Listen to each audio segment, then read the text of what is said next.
World War I is often seen as a mindless slaughter fest that saw little tactical innovation, no major improvements in doctrine. There are many reasons for this, ranging from anti-war literature to military writers that were directly affected by the war, and of course the so-called Great War was overshadowed by its bigger brother, the Second World War, which saw the widespread and revolutionary use of tanks, the rise of air power, and the end of the battleship. Yet many of these revolutionary tactics, doctrines, and vehicles can be traced back to World War I. Although in 1914 many tactics and approaches were quite blunt and obsolete, by 1918 a lot of innovations took hold or were fully implemented already. Let's begin. Prior to 1914, all sides envisioned a highly mobile war with a strong focus on offensive operations. Furthermore, artillery was mostly seen as a direct fire weapon that would be brought forward with galloping horses at a crucial moment and support the attack of the infantry. Yet this wasn't possible at all, because the increase in firepower was enormous, not only from machine guns, but also from regular rifles, because their ranges usually could reach artillery that was using direct fire. Furthermore, the combined firepower of artillery, rifles and machine guns forced the infantry into trenches. But direct fire artillery against trenches doesn't work, hence the traditional artillery used in a direct fire role was suddenly both vulnerable and quite ineffective in the early stages of the war. So let's take a look at the different phases and challenges the artillery faced during the First World War. The four major phases as described by Bailey are as follows: inadequacy, experimentation and build-up, destruction, and finally neutralization. In the beginning of the war, the artillery was mostly an auxiliary arm. It should support the infantry, but there was little training or doctrine available in order to coordinate such efforts. This often led to friendly fire incidents. In terms of coordination of artillery itself, there were major limits too. The highest level for coordination was the division, and in some cases it was only at battalion level. The massing of artillery was still performed like in the Napoleonic time. A large number of guns was placed next to each other in an area as close to the front as possible. The use of artillery as a direct fire weapon was still a common approach, although the Russo-Japanese War already showed that indirect fire was necessary due to the increased firepower of small arms that forced the artillery further behind the front line. Due to the focus on mobility and offensive operations prior to the war, field artillery was first and foremost light. As a result, these guns were too light to do real damage against field fortifications and trenches. Additionally, they were set up for a low trajectory line of fire and limited range. As Zabecki notes exemplary about the French. Pre-war French doctrine envisioned using the 75mm gun to maximum ranges of only 4,500 meters. The gun itself could fire out to 9,000 meters. But to conform to doctrine, the carriage and fire control instruments were constructed for a maximum range of only 6,000 meters. The inadequacy was also a problem in terms of supplies, especially when it came to ammo. All armies had far too less ammo stockpiled. Let's take a look at the ammo consumption rates of artillery rounds per month from 1866 onwards. In 1866, during the Austro-Prussian War, the German army used about 20,000 rounds per month. 4 years later, it already used 81,000 rounds. In 1904, the Russians used 87,000 rounds. Yet only 8 years later, in 1912, in the First Balkan War, the Bulgarian army used 254,000 rounds. This number increased further during the First World War. In the first year, the French army used 900,000 artillery shells in 1 month. 2 years later, this number increased to 4,500,000. And in the last year of the First World War, the German army used 8 million shells in 1 month. Yet in the beginning of the war, the national stockpiles and industries were insufficient for this amount of ammo consumption. The French assumed a consumption of 100,000 rounds per month, but used 900,000 rounds. Considering that in the First Balkan War 254,000 rounds were used. This number was either dated or didn't take into account the latest developments. Thus, at the beginning of the war, in 1914, the French army had less than 5 million rounds in stock. The Russians had 12 million and the German more than 20 million, but they also had more artillery than the French. Besides the shortage of ammo, there was another problem. The main type of ammo in 1914 was the shrapnel round. A shrapnel round was filled with iron balls that extended in a cone-shaped pattern when it exploded. So in a way, it acted like a flying shotgun. It could cover an area of 25 meters wide and 150 meters long. Yet shrapnel was only useful against troops on open ground because it was quite ineffective against dug-in troops and basically useless against fortifications. The alternative were high explosive shells, which killed by tiny steel fragments and airburst. Furthermore, it allowed to destroy and damage field fortifications and entrenchments, something the shrapnel round was unable to do. Thus the high explosive round became the most important round. Although armor was a major problem for all nations, when it came to heavier guns like howitzers, there was a clear difference between France, the German and the British Empire. The French fielded an excellent 75mm field gun, the M1897, but they assumed it would be able to deal with all targets. Thus there was only a very limited amount of heavy, long-range artillery available. In contrast, the Germans took lessons from the Russo-Japanese War and had a large number of heavy guns, but their doctrine was lacking and thus couldn't really exploit the numerical superiority in heavy artillery. The British had taken lessons from the Second Boer War and had a large number of heavier guns, yet the British expeditionary force that landed in France in 1914 had only a small amount of these heavy guns with them. Hence every side had its own fair share of limitations. But let's take a closer look at the numbers. In 1914 the French had 3,840 75mm guns, but they only had 308 guns with a larger caliber than 75mm. In comparison, the Germans in 1914 had 5,086 77mm field guns and 2,280 larger artillery guns, whereas the British in 1914 had 1,608 light guns and 1,248 heavy guns in total, but only a small portion of them were with the British Expeditionary Force in France. By 1918 these numbers changed quite considerably. The French in November 1918 had 4,968 field guns and 5,128 artillery pieces above 75mm. Thus they had more than 10 times the heavy artillery than in 1914. But let's take a look at the Germans. In 1918 they fielded 6,764 field guns and 12,286 artillery pieces above 77mm, thus still outgunning the French in heavy artillery. Although if we add the British guns of 1918 with 3,242 light guns and 3,195 heavy guns in France, the gap in heavy artillery gets smaller, but it's still significant. Now back to 1915. After the war reached a stalemate on the Western Front, the armies began to adapt their techniques. The artillery units also faced a major leadership problem. This was due to the fact that there was a rapid expansion in 1914 and 1915.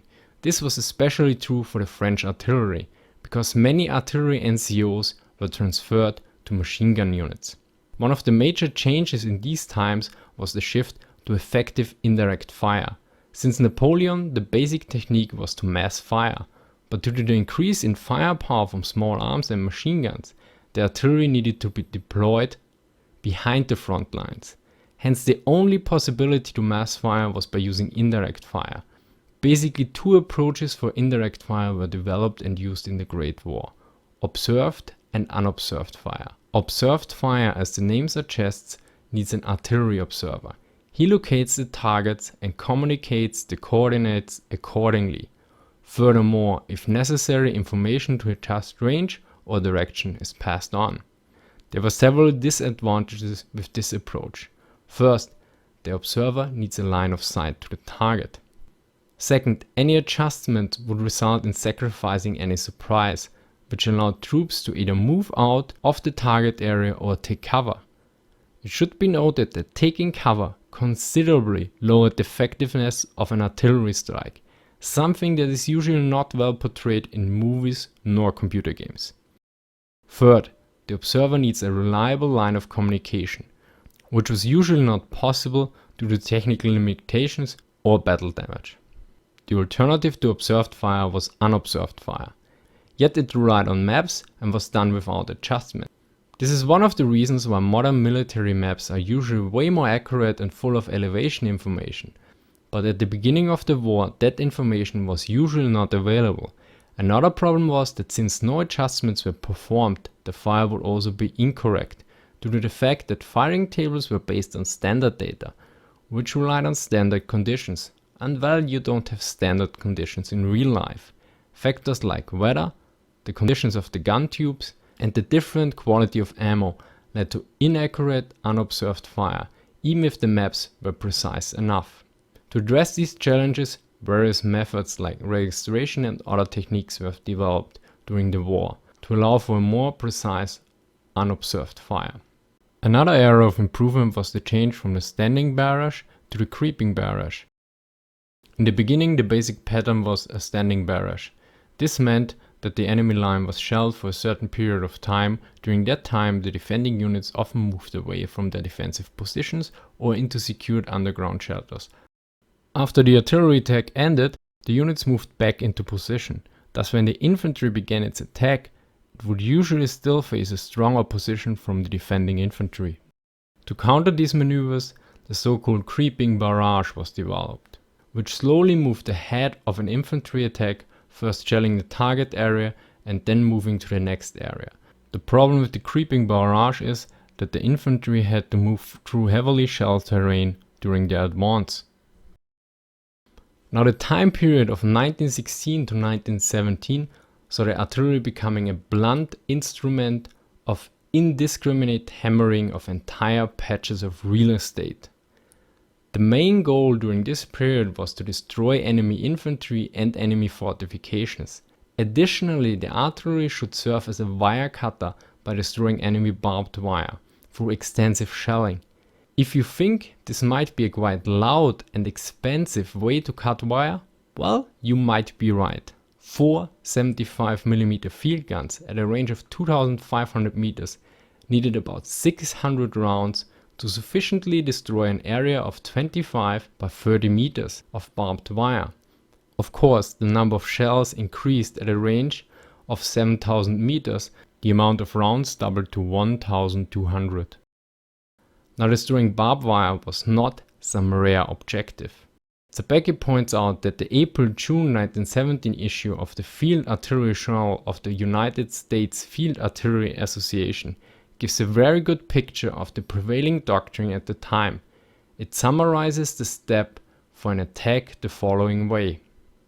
No attack is possible until after an intense and effective artillery preparation which has for its objects A. To destroy the enemy's barbed wire. B. To disintegrate and destroy enemy trenches, dugouts, and to destroy or annihilate their defenders. C. To prevent or at least to interfere with hostile artillery action. D. To prevent the passage of the enemy's reserves by curtain barrage fire. And E. To destroy the machine guns wherever they can be located. In short, the artillery should basically do almost everything besides moving into the enemy trenches. Notice that the first objective was destroying the barbed wire. Only the third and fifth objective were the enemy artillery and machine guns. The problem was the success of these artillery attacks was limited. Any surprise was lost during the long shelling of the enemy positions. During that time, the enemy could prepare countermeasures and move troops into position. Additionally, many troops moved into secure concrete bunkers or left the attacked positions. Even if the barbed wire was destroyed, the terrain was usually also hard to traverse for infantry, especially for any artillery or guns that would be needed to support any deeper advancement into the enemy lines. The limited effectiveness of a long preparation attack can probably best illustrated by taking a look at the British attack at the Somme in June and July 1916. The British performed a 7-day preparation attack in which about 1,500 guns fired 1.6 million shells at the German positions. As a reminder, the French started the war with about 5 million shells. After the prolonged and extensive shelling, some generals believed that nothing could have survived the bombardment. But after the artillery stopped, the Germans moved into positions, and the British army took the largest single day loss in British history, with more than 57,000 men wounded, dead or missing.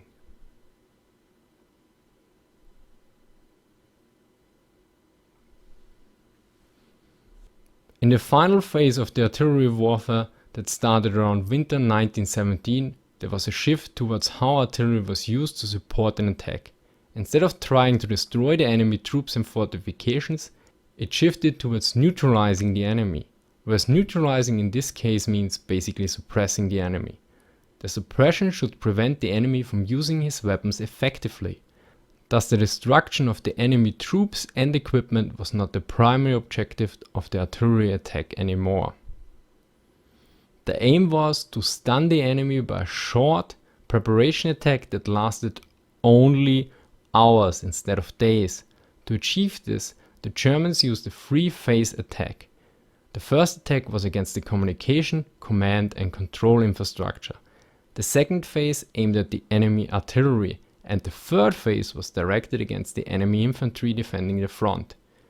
The use of different types of gas shells and different types of artillery for specific targets increased the effectiveness of these attacks. After the successful applications of these techniques on the Eastern Front, they were also used during the German offensives in 1918. Soon all Western allies adopted the German artillery techniques. Generally, the French usually were several steps behind the German innovations, quite in contrast to the British, which in certain areas were actually more advanced than the Germans. The British seem to have developed independently to the Germans similar ideas on neutralizing the enemy with the use of gas and other means. Although some of these principles were not used or delayed to the disuse of the commander-in-chief of the British.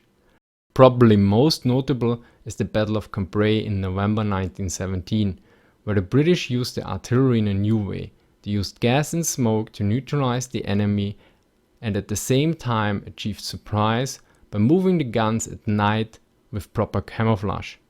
Unlike the Germans, the British used large-scale tank attacks and adapted their tactics for supporting tanks accordingly. To summarize, the First World War saw an extensive change in the use of artillery. First it was deployed and used almost like in Napoleonic times, yet soon it was forced off the front lines due to the overwhelming firepower. This resulted in a switch to indirect fire, which the armies were mostly not adequately equipped nor trained for. After adapting indirect fire, the artillery was seen as a tool for everything, from destroying the enemy obstacles to annihilating the enemy troops, a task that it was not suited for.